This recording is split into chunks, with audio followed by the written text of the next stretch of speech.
Emosyonal si My Love from the Star actor Kim So-yoon nang humarap sa press conference para sagutin ang dating scandal na ibinabato sa kanya.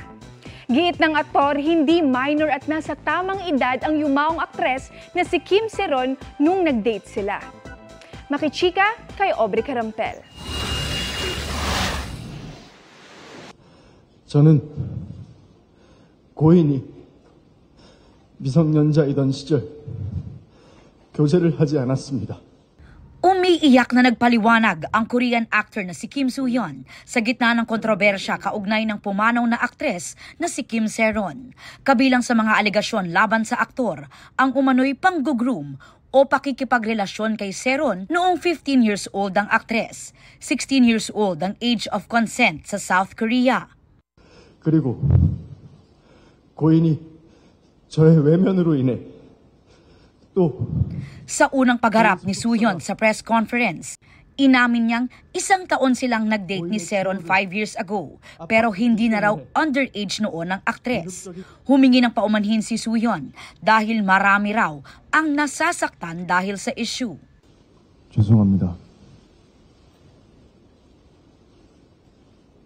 저 한 사람 때문에 Itinanggi rin ng aktor ang paratang na sinisingil ng talent agency na gold medalist ang aktres para sa ipinambayad ng agency ng damages sa kinasangkutang drunk driving incident ni Se-ron noong 2022.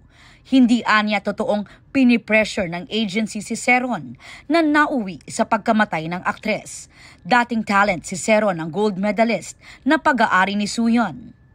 Handa rin daw si So-yeon na aminin kung may nagawa siyang mali, pero hindi raw siya aamin sa bagay na hindi naman niya ginawa. Sabi ng abogado ni So-yeon, nagdesisyon ng aktor at ang agency nitong gold medalist na gumawa ng legal na aksyon para lumabas ang katotohanan.